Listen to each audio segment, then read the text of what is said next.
Havendo número regimental, declaro aberta a presente reunião. Na oportunidade, agradecer a todos os parlamentares e membros aqui presentes, assessorias.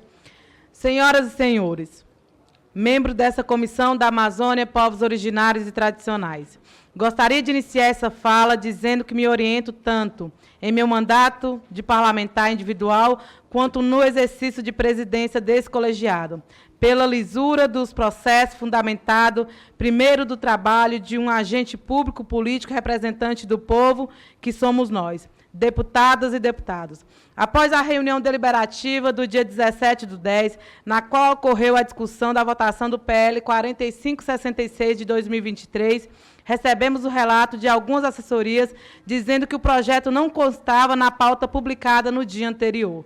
Outras assessorias, no entanto, confirmaram que o projeto constava na pauta, que havia consultado o aplicativo do Infoleg. Ressaltamos que a inclusão do PL na pauta ocorreu no dia 16/10, exatamente às 13h25, conforme consta na ficha da matéria, extraída no sistema e a informação legislativa, pela coordenação de comissões permanentes da Casa. Deveria, portanto, constar na pauta, sendo esta consultada tanto pelo site da Câmara, quanto também pelo aplicativo Infoleg.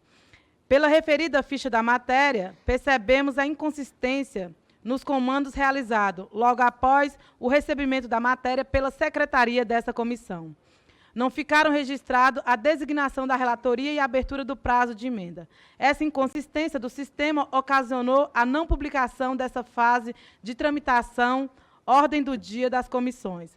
Constatada essas falhas, tanto percebida no prazo de emenda quanto na pauta relatada, eu imediatamente determinei que fosse tornada sem efeito a deliberação da matéria naquela reunião do dia 17, além da abertura e a conferida publicação do prazo de emendamento, conforme consta a decisão da presidência publicada no dia 20/10 na tramitação do referido PL.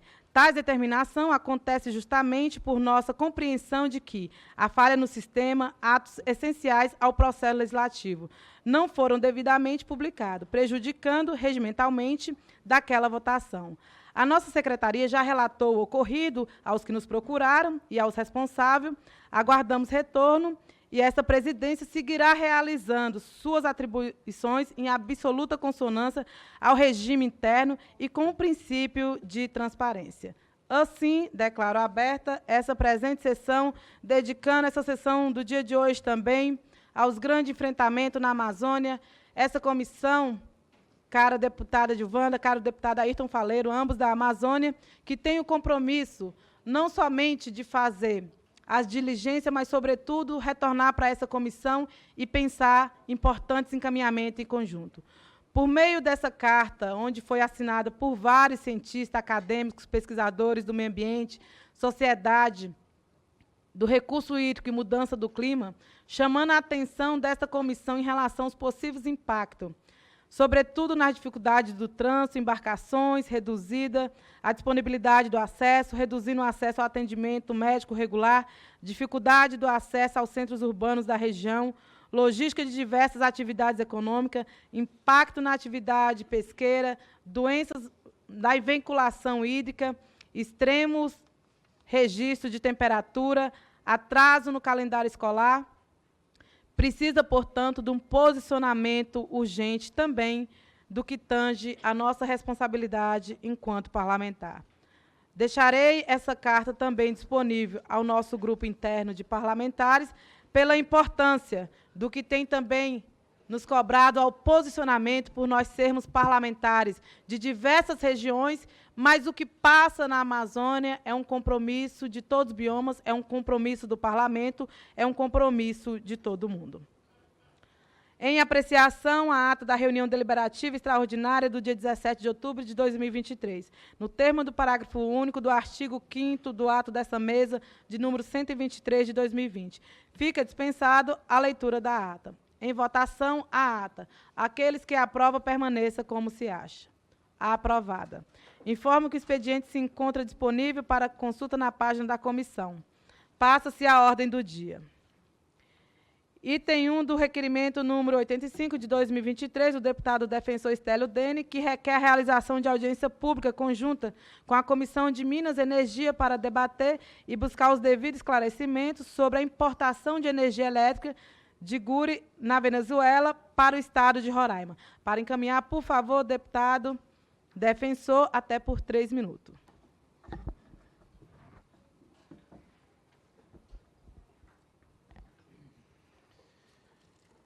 Presidente, obrigado. Cumprimentar os colegas que estão presentes. Nós em Roraima, de uma maneira geral, nós estamos preocupados com a possibilidade da importação da energia de Guri, né? E sem nenhum pensamento em relação à decisão política que está sendo tomada, eventualmente, que será tomada pelo governo federal, nós temos nossas preocupações em virtude dos seguintes fatos, e por isso que estou solicitando aqui a possibilidade de a gente fazer essa audiência pública, em conjunto com a Minas Energia. Primeira delas porque nós já tínhamos, na década passada, a energia de Guri para Roraima, que foi interrompida em virtude de que, na Venezuela, houveram o início de justamente de todo o processo de enfraquecimento da sua economia, da questão também particular da imigração, que resultou em mais de 200 apagões no período de 2 anos, de 2017 a 2019, sendo interrompido de vez, em 2019, a energia de Guri para Roraima. Com o início desse contrato, foi meados de 2014, 2015, o contrato mensal, naquela oportunidade, foi fixado em 25 milhões de reais mês, o contrato entre o Brasil e a Venezuela. Isso há 8 anos atrás. Nós não temos os dados que será feito esse contrato no dia de hoje, mas com certeza não é os mesmos 25 milhões. Nós solicitamos esses dados também dos nossos ministros, e a gente não tem essas informações. Fora essa circunstância, nós já temos hoje em Roraima uma energia que, apesar de ser termoelétrica, apesar de termos muito gasto com combustível, com diesel, é uma energia que não dá problema para Roraima. Fora esse aspecto, o presidente Lula assinou ainda este ano, a ordem de serviço para a construção e já se iniciou a obra do Leão de Tucuruí, que vai interligar Roraima à matriz energética no Brasil. Todo esse contexto nos faz acreditar que não é necessário, mesmo temporariamente, o contrato da energia de Guri para Roraima. Sobretudo por informações, embora informações do povo venezuelano, de autoridades venezuelanas, de modo informal, a energia de Guri para a Venezuela nem funciona também lá.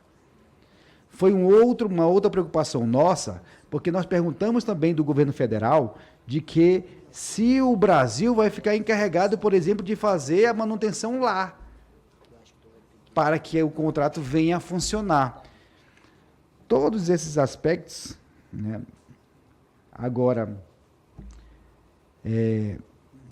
falados por mim, me faz acreditar que é necessário sim uma preocupação, não só por sermos da Amazônia, não só por sermos um estado onde que nós temos a maior população indígena, que também a energia atinge diretamente as nossas comunidades, o asfalto ou a melhoria, e, sobretudo, da questão da economia que nós podemos ter em virtude de que um contrato desta natureza, se for, por exemplo, 40 milhões de reais mês, vai ser R$500 milhão ano.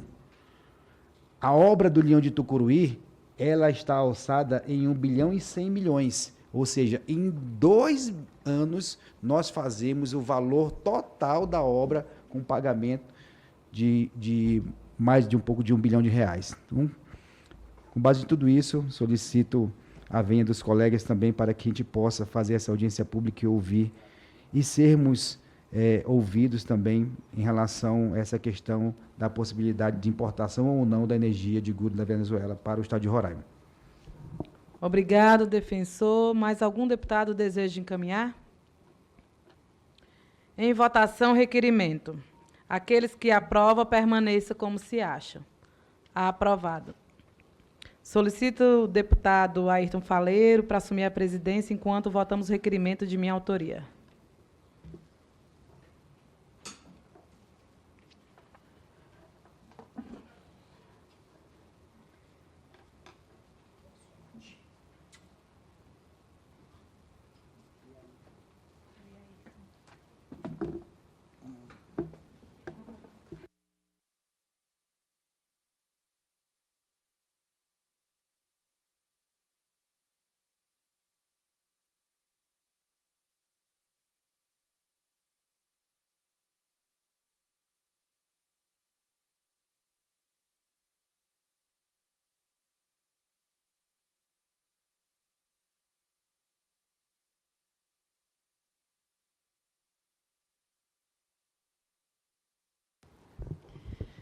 Obrigado, deputada Célia Chacriabá, nossa presidenta. Como de praxe e regimental, já que Vossa Excelência é autora do requerimento, cabe a outro parlamentar presidir momentaneamente os trabalhos, e eu lhe agradeço a oportunidade. Item 2 da pauta, requerimento número 86 de 2023, da deputada Célia Chacriabá, que requer a realização de audiência pública para discutir sobre povos de comunidades tradicionais afro-brasileiras indígenas no que toca à questão da intolerância religiosa. Para encaminhar a favor, por 3 minutos, eu concedo a palavra à deputada Célia Chacriabá. Senhor presidente, obrigada. Se faz muito necessário que essa casa assuma o compromisso. Não é possível que, uma semana depois de ocorrer a 3ª marcha das mulheres indígenas, no Mato Grosso do Sul, queimou em Yandeci vivo, em Anderu vivo. Então, falar do respeito às identidades é falar, sobretudo, respeito também às religiões, à diversidade de religião, o que aconteceu também na Bahia. É importante dizer que a cada vez que derrubam uma pessoa de matriz africana, povos de terreiro, nesse momento nós precisamos dizer que a civilização é uma civilização onde respeita a diversidade das manifestações religiosas. Então, a importância, já estou me preparando para a semana que vem, para um momento no Mato Grosso do Sul, mas gostaria de também aprovar nessa comissão para essa importante audiência a ser realizada. Inclusive, gostaria de convidar vários parlamentares dessa casa, porque tem casos no Brasil que é emblemático. Um deles foi a situação do povo Yanomami, mas o povo no Mato Grosso do Sul, seja os povos indígenas Guarani Kaiowá, ou o povo que tem sido vítima da intolerância religiosa, é preciso nos levantarmos do parlamento e transferir para fazer essa escuta sensível. Gostaria ainda, na oportunidade, de aprovar esse requerimento, que é um convite feito também para participação nessa audiência do Ministério de Direitos Humanos, o ministro Silvio Almeida, representante do Ministério da Igualdade Racial, representante do Ministério dos Povos Indígenas, deputado estadual Gleice, do Mato Grosso do Sul, vereador Elias, do município de Dourados, Mato Grosso do Sul, representante do Ministério Público Federal do Mato Grosso do Sul, secretário executivo dos Direitos Humanos do Mato Grosso do Sul, representante da Comissão Racial da Ordem de Advogados do Brasil do Mato Grosso do Sul, todos representantes também, que é importante fazer essa escuta sensível, representando o Conselho Municipal de Defesa do Desenvolvimento do Direito Afro-Brasileiro. Então, gostaria de aprovar aqui, porque, na verdade, religião significa reconectar. Uma das maiores religiões para nós é defender a natureza, e a principal natureza é defender o nosso corpo. A cada vez que tomba uma pessoa, desliga também da religião. Muito obrigada. Obrigado, deputada Célia.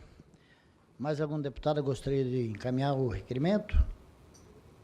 Como ninguém mais quer, em votação o requerimento.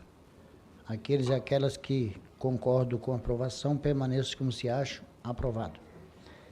Item 3 da pauta, da deputada...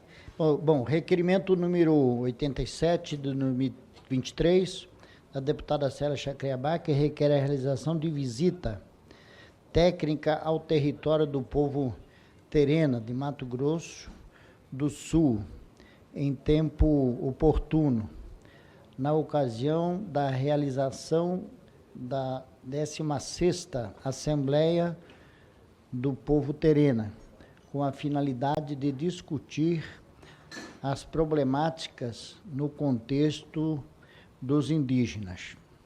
Para encaminhar o requerimento, deputada autora Célia Chacriabá. Senhor presidente, nós sabemos que muitas das pautas de retrocesso que chegam nessa casa tem um contexto de estado onde vem a origem. Região de Santa Catarina é uma, Mato Grosso do Sul é outra, e a importância de dialogar. Fiz uma diligência ainda no início do ano, juntamente com a ministra Sônia Guajajara, presidenta da FUNAI, Joênio Apchana, secretário de Saúde Indígena, Weber Itapeba, e o conflito não interessa a ninguém. Provavelmente, nessa casa, se pretende também, nos próximos dias, se organizar para apreciação dos vetos realizados sobre o projeto de lei 2903, que fala muito de segurança jurídica, mas, ao mesmo tempo, que incita a violência. E a Assembleia do Povo Terena tem sido um lugar onde tem discutido todas as situações no que se refere ao povo Terena, Caduel. O povo Caduel, que é um dos povos indígenas, o único povo indígena no Brasil que é dono do seu território. E é importante entender como que é a gestão desse território. O povo Guató, o povo Guarani Kaiowá, o povo Camba. E, nesse mesmo momento, nós queremos também colocar à disposição desta comissão, que é a Comissão da Amazônia, Povos Originários e Tradicionais, porque o Pantanal está queimando. É importante assumir o compromisso da Amazônia, Cerrado, segundo maior bioma brasileiro, que estamos aqui na campanha para aprovação da PEC 504, que é para tornar patrimônio nacional a Caatinga, Cerrado. Mas é importante dizer que o Pantanal está queimando e nós precisamos assumir essa responsabilidade, assim como a Amazônia está queimando. Não é possível um povo que tem uma geração tão impaciente, não tem tempo, muitas vezes, nem de dedicar a família, a coisas pessoais. E quando queima um bioma, para uma geração que é impaciente, cada árvore demora 20, 50, 100 anos. Então, nós precisamos assumir essa responsabilidade do que temos para cuidar hoje. Essa casa pretende, na próxima semana, aprovar um pacote verde. Mas nós não vamos construir o Brasil do futuro se a gente não cuidar do que tem. Então, é um chamado para cuidar do que tem, do Pantanal, da Amazônia, do Cerrado, da Mata Atlântica, principalmente pensando em biomas tão atingidos agora pelo desmatamento e por grandes incêndios. Obrigado, deputada Célia Chacriabá. Mais algum deputado gostaria de encaminhar o requerimento? Em votação, o requerimento. Aqueles e aquelas que concordam com o requerimento da deputada Célia Chacriabá, permaneçam como se acham. Aprovado. Solicito que Vossa Excelência retome a presidência dos trabalhos.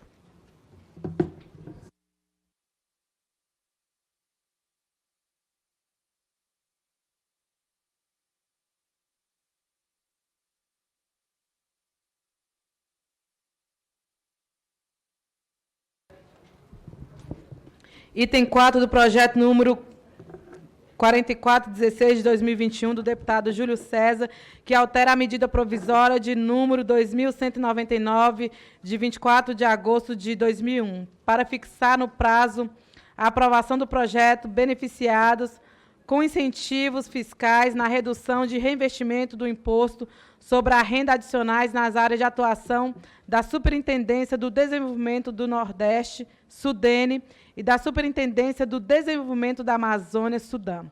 O relator, por favor, deputado Ayrton Faleiro, para o parecer. Me permita, presidente, ir direto ao voto. Projeto de lei número 4.416, de 2021, de autoria do ilustre deputado Júlio César, visa a prorrogação, ou seja, prorrogar o prazo de elegibilidade de 2 incentivos fiscais previstos na medida provisória número 2199, 2014, de 24 de agosto, aliás, 2199, 14, de 24 de agosto de 2021, para empresas instaladas nas áreas de atuação da Superintendência de Desenvolvimento do Nordeste, Sudene, e da Superintendência de Desenvolvimento da Amazônia, Sudã. Atualmente, o prazo limite para aprovação de projetos para instalação, ampliação, modernização ou diversificação enquadrados em setores da economia considerados em ato do Poder Executivo, prioritários para o desenvolvimento regional nas áreas da Sudã e Sudene, é 31 de dezembro de 2023, portanto, estamos chegando já no final do prazo. A proposta altera os artigos 1º e 3º da medida provisória, a fim de prorrogar esse prazo para 31 de dezembro de 2028. Os benefícios consistentes da redução de 75% de impostos sobre a renda. Deixa eu repetir aqui. Nem eu não entendi, é melhor que eu leia de novo, né?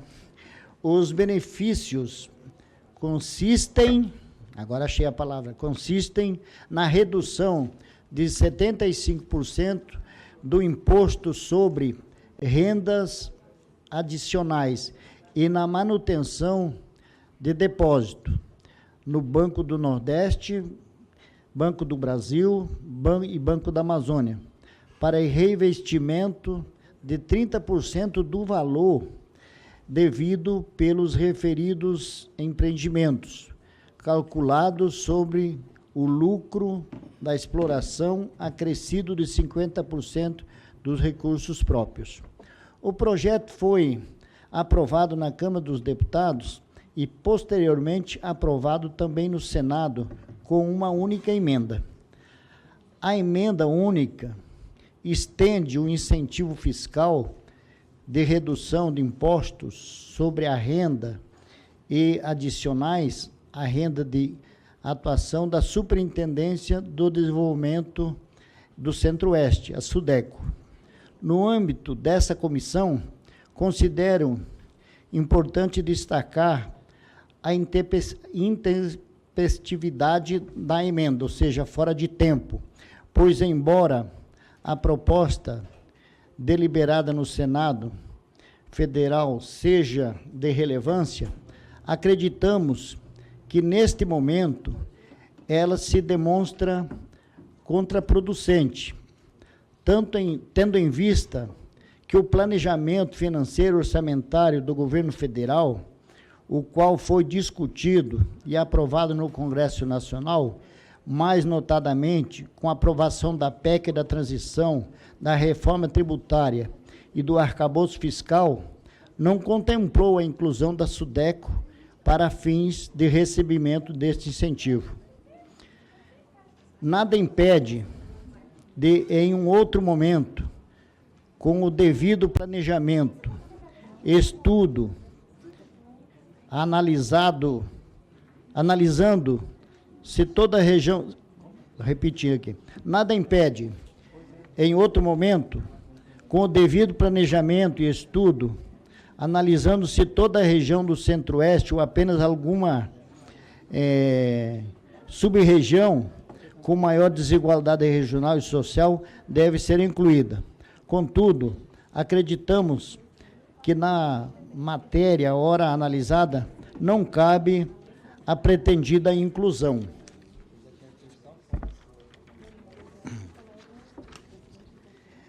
Em outra linha, também é importante fazer a análise quanto à eficácia desses incentivos na produção, na proteção do meio ambiente e na promoção de Desenvolvimento Socioeconômico. Segundo estudos do Instituto de Estudos Socioeconômicos, INESC, divulgado em 2023, os incentivos no âmbito da Sudam e Sudene, feitos até agora, beneficiaram principalmente empresas que atuam nos setores de mineração, energia e petróleo.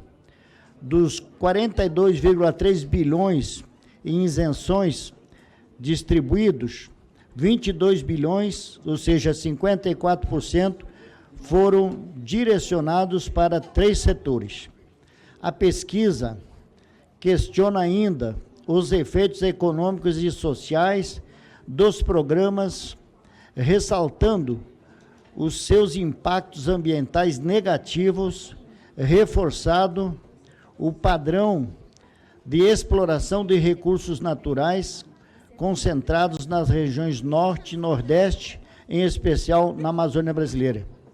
Embora se questione a eficácia dos incentivos fiscais concedidos à Sudam e Sudene para estimular setores e atividades que promovam redução da pobreza, a transição para uma economia de baixo carbono e a prevenção e a preservação da biodiversidade, este parecer não é instrumento adequado para analisar esta parte da matéria.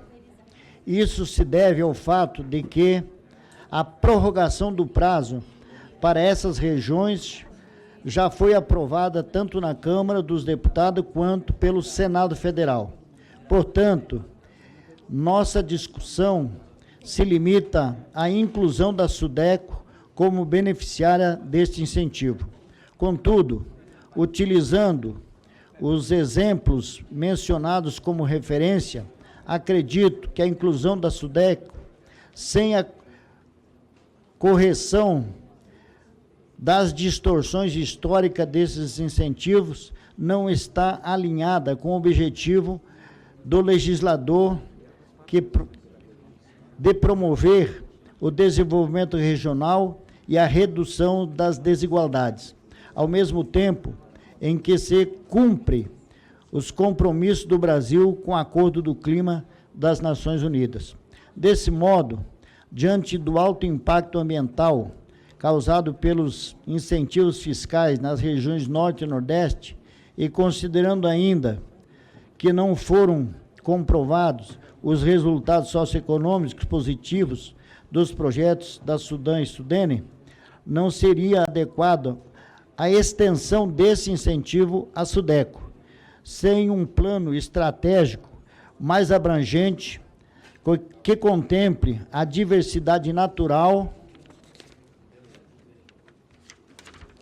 social existente na região, que conduza, de fato, ao desenvolvimento sustentável desejado. O compromisso com atividades econômicas específicas e a ênfase na necessidade de crescimento a todo custo não deve superar a responsabilidade do poder público de promover gradualmente a proteção e o respeito aos direitos fundamentais, inclusive as populações originárias, tradicionais, que vivem nestas regiões, bem como de fomentar o desenvolvimento de maneira abrangente, com devida consideração e respeito, entre outros aspectos, ao meio ambiente. Ante o exposto, no âmbito desta comissão, somos pela rejeição da emenda única do Senado Federal ao projeto de lei número 4.416, de 2022. Este é o voto do relator. Obrigado, deputado Ayrton Faleiro. Em discussão, parecer. Havendo algum parlamentar que queira discutir o parecer? Não havendo quem queira discutir, declaro encerrada a discussão. Em votação, parecer. Aqueles que aprovam, permaneça como se acha. Aprovado. Gostaria ainda, na oportunidade, de agradecer a nossa primeira defensora indígena do povo Tuxá, que está aqui presente, também prestigiando a nossa comissão nesse dia de hoje, e agradecer também nosso parentíssimo secretário de Saúde Indígena, Weber Itapeba, a qual comemora também 3 anos de Secretaria de Saúde Indígena, juntamente com sua equipe.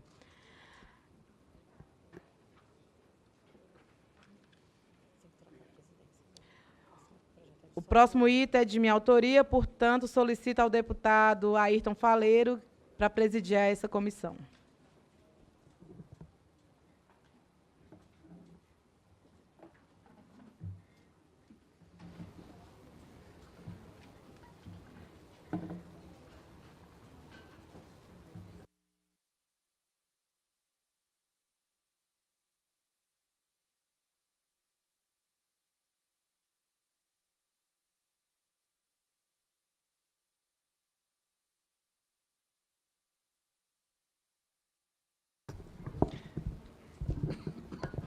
Item 5 da pauta, projeto de lei número 1020 de 2023, da deputada Célia Chacriabá, que institui o Dia Nacional de Proteção e Combate à Violência às Mulheres Indígenas. Relatora, deputada Juliana Cardoso, que se encontra presente, pela aprovação. Com a palavra, a deputada Juliana, para a leitura do seu parecer. Obrigado, presidente. Primeiro, queria destacar a felicidade que eu tenho de estar sendo relatora desse projeto da minha parente Célia. Ontem a gente também aqui no plenário tivemos um bom embate, para poder pensar em legislações que articulam para que tenha políticas efetivas para a violência contra as mulheres. Quero também cumprimentar aqui meu parente, o nosso secretário nacional de saúde indígena, que a gente acabou de fazer a apresentação de um projeto de lei também ali no plenário, para que a gente tenha no dia 23 de setembro, o Dia Nacional da Saúde Indígena, da CESAI, Então, vai ser muito interessante, porque a gente, ocupando esses espaços, a gente vai construindo pontes para que a gente não seja tão invisibilizado. E aí, presidente, eu já quero ir direto para a relatoria, tudo bem? Para fazer a leitura da relatoria. Fique à vontade. Obrigada. Então, é bastante oportuno o projeto de lei número 1020 de 2023, ao propor uma data que sirva de alerta para a agressividade, a barbárie, a coerção, a intimidação e tantas outras formas de violência direcionada às mulheres indígenas. Como bem lembra a autora, a nossa deputada Célia, em sua justificativa, coloca entre 2007 e 2017, pouco mais de 8.000 notificações de casos de violência contra as mulheres indígenas foram registradas no Brasil, segundo o Sistema de Informação de Agravos de Notificação, o SINAM, do Ministério da Saúde. Outro agravante, no caso das mulheres indígenas, é a dificuldade de acessar as medidas previstas na Lei Maria da Penha, já que encontra tanta dificuldade e obstáculos para chegarem a serem acolhidas nos órgãos responsáveis pela proteção das mulheres. De fato, o aparato estatal para prevenção, acolhimento e enfrentamento da violência doméstica não tem funcionado bem para as mulheres indígenas, muito em função aos condicionamentos culturais e obstáculos linguísticos e geográficos que enfrentam. A escolha de uma data para evidenciar essa realidade e a necessidade de mudança de políticas públicas destinada à proteção das mulheres indígenas e muito merecem o nosso apoio nessa luta conjunta. Diante do exposto, senhoras e senhores, presidente, votamos pela aprovação do projeto de lei número 1020 de 2023 e convidamos os senhores e senhoras pares a nos acompanharem nessa votação. E assim eu digo o quanto ainda existe violência e feminicídio com as mulheres, mas em especial as mulheres indígenas que tornam-se, infelizmente, senhoras e senhores, uma realidade que não se enxerga com tanta facilidade, porque muitas vezes a política pública não chega aonde precisa, nos locais principalmente mais isolados do nosso Brasil. Muitíssimo obrigado, presidente. Parabéns, Célia, pelo projeto. Obrigado, deputada Juliana Cardoso. Em discussão, o parecer. Senhor presidente, gostaria de agradecer, deputada Juliana. Ontem tivemos um momento histórico. Nunca nessa casa se teve um projeto de autoria de uma mulher indígena, de uma relatora indígena. E, nesse momento, é necessário... O dia 5 de setembro já é o Dia Internacional das Mulheres Indígenas. E tornar ele uma data do combate à violência às mulheres indígenas é porque nós, mulheres indígenas, no último IBGE, senhor secretário de Saúde indígena e defensor aqui presente... nós éramos metade da população brasileira, era em torno de 500 mil mulheres. Nós já estamos querendo agora fazer a recontagem com o novo IBGE, onde somos quase 1.700.000 indígenas, e, sobretudo, nesse momento, também evidenciar em campanhas nacional o combate à violência das mulheres indígenas, assim como a ministra Cida já lançou também nos últimos 15 dias o Brasil Sem Misoginia. As mulheres indígenas, que não tinha nenhuma legislação prevista, e aprovamos na noite de ontem. Eu tenho um outro projeto de lei que trata do combate à violência às mulheres indígenas, que foi o primeiro projeto de lei protocolado nessa casa em línguas indígenas. Isso para dizer ao acesso também à justiça. Nós precisamos também tornar mais acessível a justiça. Nós, as mulheres indígenas, que organizou no último mês de setembro a 3ª Marcha Nacional das Mulheres Indígenas, são diversas denúncias. E, nesse momento, é inadmissível que uma semana depois queimam em Uandeci viva, uma semana depois, lá também do povo Caripuna, Maria Clara, que foi morta também por violência sexual.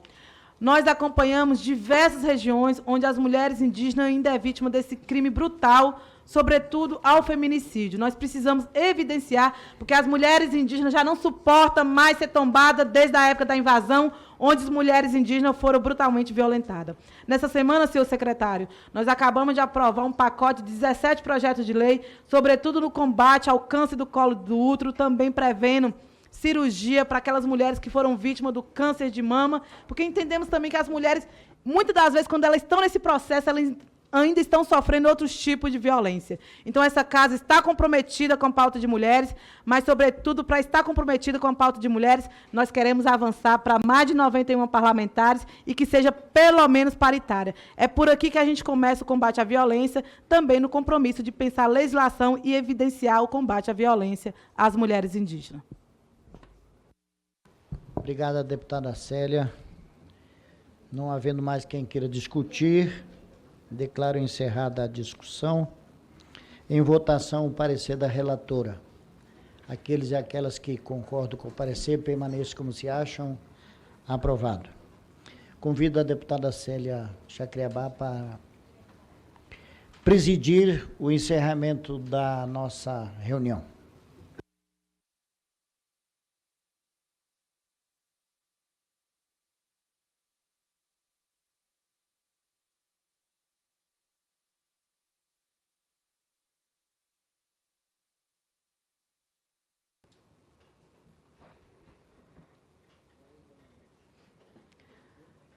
Antes de encerrar essa deliberativa do dia de hoje, gostaria de dar um informe sobre a COP28. Enviamos um ofício com a relação dos interessados, foi enviado no dia 27 de setembro para a presidência. Fizemos algumas conversas reforçando, entreguei em mãos do presidente Arthur Lira para uma comitiva dessa Comissão da Amazônia, Povos Originários e Tradicionais. Mas seguirei tentando também, nessa importante articulação, de toda forma, pedimos também, já estava conversando aqui com o deputado Amon, para que envie também o pedido individual à Secretaria de Relações Internacionais, parte fundamental num caminho administrativo para a missão oficial se concretizar. Cada gabinete de parlamentar que tem interesse em compor a comitiva da COP28 precisa enviar o pedido individual a missão oficial do CRI, pelo sistema DOC e na pasta CRI, modelo do formulário, que vamos também já encaminhar aqui para compartilhar, e é necessário também realizar um credenciamento junto ao Itamaraty, que é a qual fizemos também, contendo o ofício designado o parlamentar, anexando o passaporte atualizado. Ressaltamos que essa parte administrativa não autoriza por si só a missão oficial, que depende do aval do presidente da Casa. Portanto, nós estamos empenhados também a ter uma comitiva que tenha maior compromisso com as questões ambientais. É importante na COP, mas, sobretudo, é importante voltar diferente. É importante na COP, mas é importante também assumir o compromisso com as questões que estão se passando no Brasil.